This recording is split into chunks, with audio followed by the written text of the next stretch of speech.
Hey, this is Jordan Rothwell Perry here on the Clicks and Giggles podcast.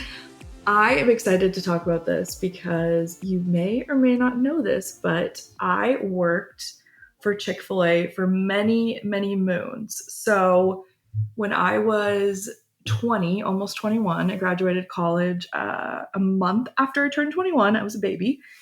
And I had no idea what I was going to do because I was a journalism major. And in journalism school, one of my professors said their worst day is our best day, meaning they're talking about a family who had lost a loved one or who was struggling or who had a family member who was arrested or whatnot, that their worst day is our best day because we got the story. And I remember leaving class and calling my mom and being like, I cannot do this. This is not for me.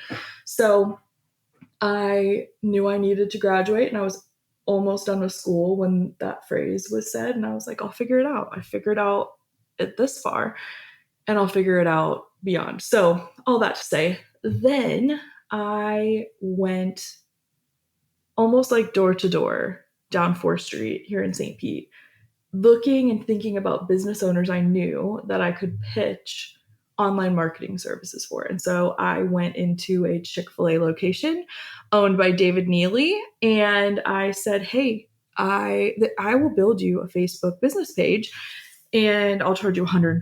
What do you think? And he said, perfect. And so that was that. And I went over to other businesses, and it was back when Facebook pages had 100% reach. So if you posted on your page and you had people who had liked the page, they would see it. Now I think organic reach is probably like 3 to 7%, maybe 5%, maybe 1%. I don't even know. I should have looked that up before now. Anywho, that was my beginning of working with Chick-fil-A when I was 21, and I worked with them on and off until I was, probably like 2019, almost 29, and still have a really, really great relationship with Dave Neely, who owns Chick-fil-A on 4th Street, and then just people I've met in the Tampa Bay market who had stores or who were marketing directors, and even went up to Atlanta to headquarters a handful of times, and one time got to consult on digital marketing, social media, which was super fun in Tampa Bay and in Atlanta. So all of that to say, that background is I learned from David Neely to go look at the other side of the counter. And so that's why this episode is about going to the other side of the counter. And what does that mean for you? What does that mean for you in your business, or you in a business you want to start, or where you work?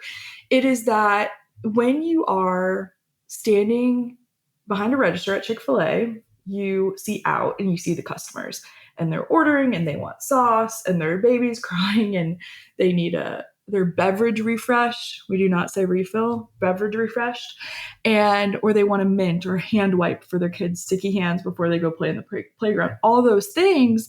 And you just see it, and it becomes just routine. Oh, it's 11:30. Kids are getting out of preschool. They're coming in for lunch rush. Oh, it's 3:30. Kids are getting out of high school. They want milkshakes. Oh, it's 8 p.m. Moms are coming through the drive-through, families after baseball practice. And it just like, if you don't pay attention, it just becomes a routine, and it's like, that's just what they do.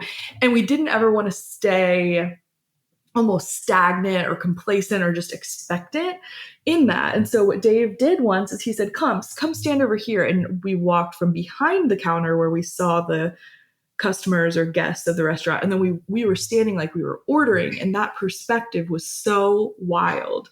The other side of the counter to look at, if I'm a guest, what am I seeing right now? And it was like, oh, the trash can's overflowing over there. Let me go grab that. Or, oh, that table over there is dirty. Or, oh, that mom, is struggling to wrangle her kids and get them ice cream before they leave. Let me help push the high chair. And it was such a reminder of like, do not ever have your head so far in the weeds that you forget to look on the other side of the counter. And so I want to challenge you to do that in your business, right? And so what does it look like within the first 30 minutes after someone pays you? Do they get an email that's automated? Do they say you don't have automations yet, and that's okay. Do they get to a thank you page after they purchase that just wows them? And maybe you go edit your thank you page today. Do they download a freebie? What happens after that? What are the wow things when you put yourself on the other side of the counter? Because we can get so, I think that people cross off marketing projects and different things off their list. It's like, oh, I need a freebie, and then I need 5 emails after the freebie. Okay, check. Okay, I need a sales page. Check. Okay, I need like Honeybook to process payments. Check, it's all set up and now we're making money. Versus pause and say, I need to go back and like, what is the process of people working with me? What does this look like? Put yourself, it really is a chance to put yourself in their shoes and be like, all right, I just booked a call with me. What happens now? What does that nurturing look like? Or, okay, I just paid me for my group coaching program, and it's an investment for people. What does it look like after they buy? How can I wow people more? How can I really elevate this experience they're having? And that's something that I believe that Chick-fil-A does just such a great job of, is elevating the guest experience. And you can do that too in your business. Like, I'll say I have bought things where it has been a cluster after I purchased, and I've bought things that I have been like, oh my gosh, how do they run this business? This is amazing. I love this portal. Or I like, how thoughtful of an email to get sent. Or, wow, the CEO of the company sent me a DM after I bought that night saying they were so happy to have me. Like, just different things. Like, how can we wow people and make it go from maybe a KFC experience to a Chick-fil-A experience, or maybe from like a Big Lots experience where you needed to just grab something and it was there, to a Nordstrom level or higher experience of just top-notch service. And what could that look like for people?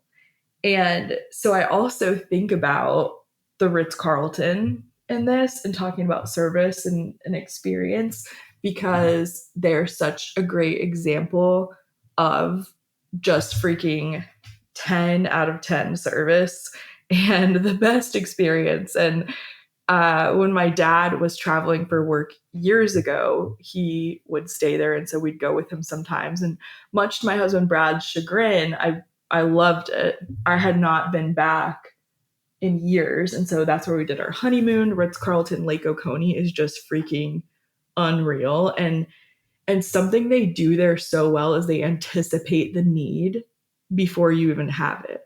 So they're like, how was your stay? Would you like X?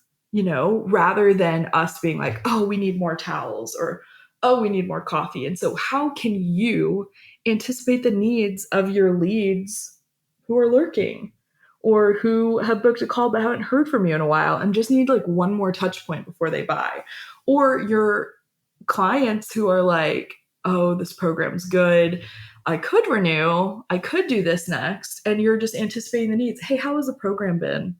Hey, if it's a 6-month program, you put checkpoints at, month 1, month 3, month 5, month 6. And what does that do for retention and renewal? There's just so many things. And so when I talk about the Ritz-Carlton, their creed, and I'm pulling it up as I do this, they say that we are ladies and gentlemen serving ladies and gentlemen.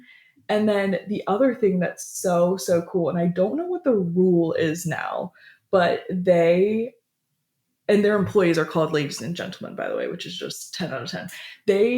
This was in January of 2024, that they're allowed to spend up to $2,000 a day per guest without seeking approval from their superiors to resolve any issues.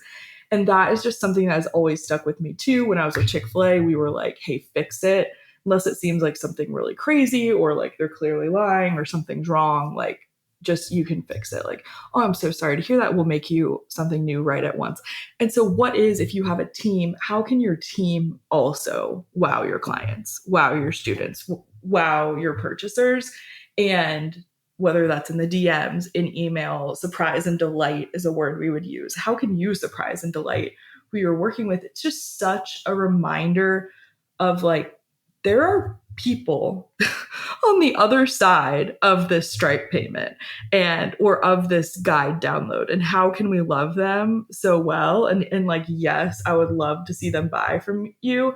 And what does it look like to do it with no goal of getting anything in return, and then watch what freaking happens when you love your leads list well, when you love your clients well? And so that's just been my thoughts. I've been pondering on this, and my encouragement for you is today, put yourself on the other side of the counter, put yourself through the buying experience. In a couple podcast episodes ago, or the one beforehand, it's 5 things to do today to help your marketing. We talked about check the link in bio, check this, etc. This is different. This is the other side of the counter. What is the experience like for people who work with you? Because I'll tell you what, like, in Chick-fil-A, we talk about, we want people to come more often, pay full price, and tell other people. And that is the same thing in any business. Come more often. I want you to get monthly recurring revenue from people. Pay full price. I want people to believe in what you sell, and they're like, I'll pay. Oh my gosh, yes. And then tell other people like, hey, so-and-so is the person to go for this. And that is the motto. And the way you can do that is motto and goal, right? Is by going on the other side of the counter of your business and being like, what does this look like? What is the experience look like? I cannot wait to hear what you uncover as you start kind of combing through that. And this is the perfect time to do it. If you're listening to it later, it's always a perfect time. But right now it's summer, and what a good time to take inventory and make sure the people around you feel so special and taken care of. So, customer service lesson, and it translates to marketing, because people will share their bad experiences and people will share their good experiences. And I for one want, when people work with me, to be like, oh my gosh, they take care of you. You're fine. Just get on board, and it'll be 10 out of 10. And I want the same for you. So please get on the other side of the counter of your business. Let me know what you uncover, what you tweak, what you make better. And I cannot wait to chat with you soon. Have a good day.